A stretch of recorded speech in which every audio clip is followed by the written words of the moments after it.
mengukur, langkah pertama adalah kita siapkan tanah yang kita sudah ambil dari lapangan.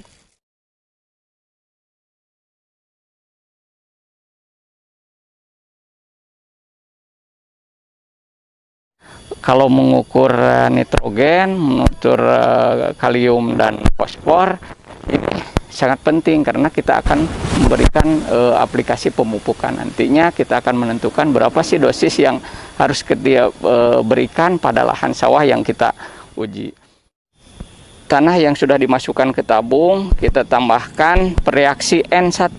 Di sini kan ada tulisannya N1. Nah, ini N1 itu 2 mil.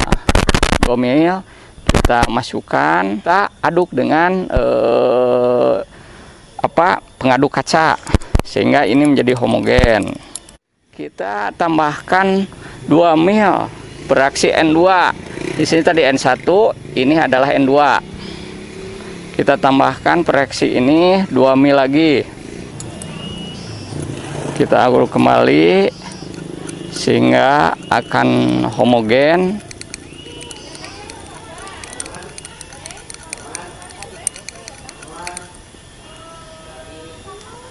Nah, setelah itu kita tambahkan reaksi N3, yaitu 3 tetes. Ini yang kecil ini N3 kita tambahkan, itu 3 tetes. Kemudian sama perlakuannya, kita kocok sampai rata sehingga menjadi satu campuran yang homogen. Kemudian yang terakhir kita tambahkan 5-10 butir N4. Nah, kita kocok kembali.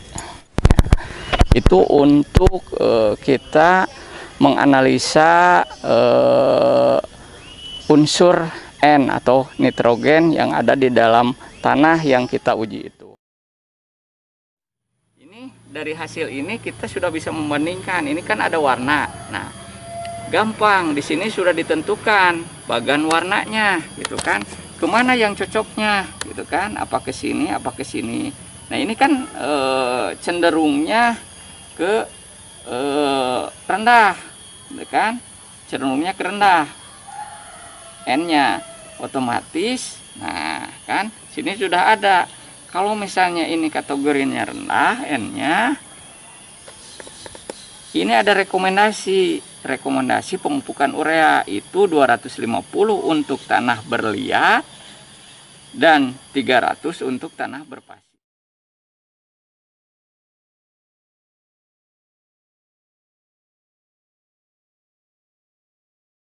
Kemudian yang kedua, kita akan menguji menguji fosfor. Kita siapkan sama seperti tadi, gitu kan? Ini reaksinya ada P1, P2, gitu kan? Kita ambil setengah sendok tanah yang akan kita uji seperti tadi. Nah, kita masukkan ke dalam tabung reaksi. Kemudian kita tambahkan reaksi P1. Di sini ada P1 tulisannya. Setelah kita masukkan reaksinya, lalu kita aduk kembali tanah yang kita uji dengan homogen. Setelah ini homogen tercampur, baru kita tambahkan reaksi P2. Nah, ini sebanyak 5-10 butir.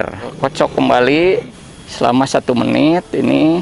Nah, setelah 1 menit kita diamkan juga selama 10 menit sama dengan N. Nah, ini sudah ada warnanya. Ini kemana? Ini pasti ke sini, kan? Warnanya ini kan rendah, tinggi, sedang, tinggi. Nggak mungkin ke sini. Ini warnanya kan cerah. Nah, ini pasti ke sini. P-nya rendah, gitu kan? P-nya rendah. Nah, dosis yang diperlukan yaitu 100 kg SP36, kan? Nah, ini dosis rekomendasinya. Kemudian setelah kita menentukan P, baru kita menentukan K. Kalium yang akan kita ukur. Di sini ada K1, K2, K3. Tabung reaksi kita ambil sama seperti tadi, kita ambil tanah setengah sendok lagi. Kemudian setelah itu kita tambahkan 2 mili per reaksi K1. Ini K1-nya. Aduk kembali.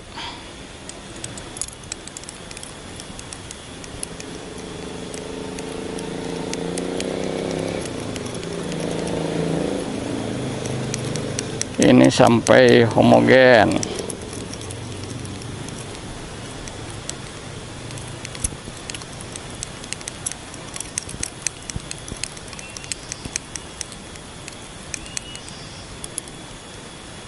Nah, setelah itu tambahkan 1 tetes K2. Nah, ini 1 tetes K2.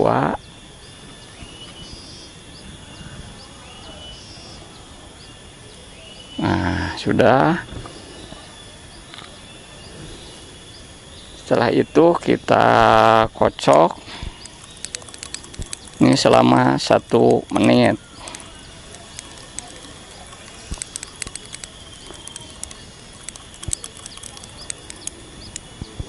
Nah, setelah 1 menit rata, kita tambahkan 1 tetes K3.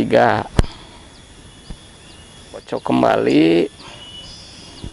Nah, baru kita diamkan selama 10 menit. Ini untuk pengujian kalium. Kemudian untuk K-nya sudah ada bagannya. Nah, ini warnanya kan cerah, ini kan ke sini. Nah, P-nya tinggi gitu kan. Dosisnya 50 kg. Kalau tadi rendah semua, ya kan, sekarang tinggi. Karena apa tinggi gitu kan? Karena tadi kita waktu mengambil sampel, jeraminya tidak dibakar, ada di atas permukaan tanah. Kan yang nama jerami itu mengandung K tinggi, ya kan? Makanya untuk musim MT1 kemungkinan gitu kan, K itu sebenarnya ada di dalam tanah dalam jumlah yang cukup, kan? Kita sudah bisa menentukan bahwa seandainya kategori tinggi itu hanya rekomendasi pemupukannya 50 kg per hektar. Itu dosisnya. Nanti tadi sudah diuji oleh kita pemupukan yang harus kita berikan untuk unsur N. Ini kan unsur N itu rendah, dosisnya tergantung tekstur tanahnya berpasir atau berliat. Kita uji dulu nanti di session berikutnya. Ini ada 300 sampai 250 per hektar. Kemudian untuk P-nya itu karena rendah tadi 100 kg SP36 per hektar. Kemudian K-nya karena tinggi itu 50 kg.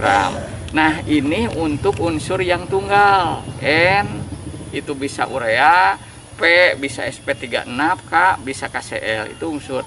Nanti kita akan hitung seandainya kita kalau menggunakan NPK berapa jumlahnya, pasti beda gitu kan. Karena NPK mengandung N15, P15, K15, sehingga jumlah pupuk, karena itu pupuk majemuk bukan pupuk tunggal, nanti kita konversi. Kita hitung dulu dari dosis ini, dari dosis N, dosis P dan dosis K, berapa jumlah NPK majemuk yang dibutuhkan oleh tanaman. Itu nanti kita akan belajar lah petani. Mungkin itu sekilas tentang kita belajar sifat kimia yang ada di dalam tanah. Sifat kimia ini berkaitan dengan unsur hara atau makanan yang dibutuhkan oleh tanaman sehingga akar bisa tumbuh baik, bisa mencari makanan, batang bisa tumbuh baik, kemudian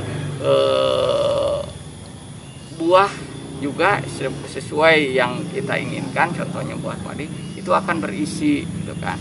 Yang paling pertama, kalau misal makanannya sempurna, makanannya tepat, otomatis yang namanya hama dan penyakit juga tidak akan menyerang gitu kan. Karena yang namanya tanaman sehat dia bisa mengobati diri sendirinya gitu dengan imun. Contohnya seperti kita lah manusia gitu kan, kalau kitanya sehat, kalau datang virus atau bakteri itu akan dilawan oleh sama lah, layaknya tanaman juga sama dengan kita. Mungkin untuk kesempatan ini itu saja yang bisa saya sampaikan. Terima kasih, mohon maaf apabila yang disampaikan terutama kata-kata saya ada yang kurang berkenan. Sekali lagi mohon maaf. Terima kasih, moga-moga ini menjadi awal pembelajaran kita, utamanya di dalam mengenal gitu kan, mengenal tanah. Belum kita mengenal tanamannya gitu, baru kita mengenal tanahnya sebagai media tanaman. Terima kasih sekali lagi. Assalamualaikum warahmatullahi wabarakatuh.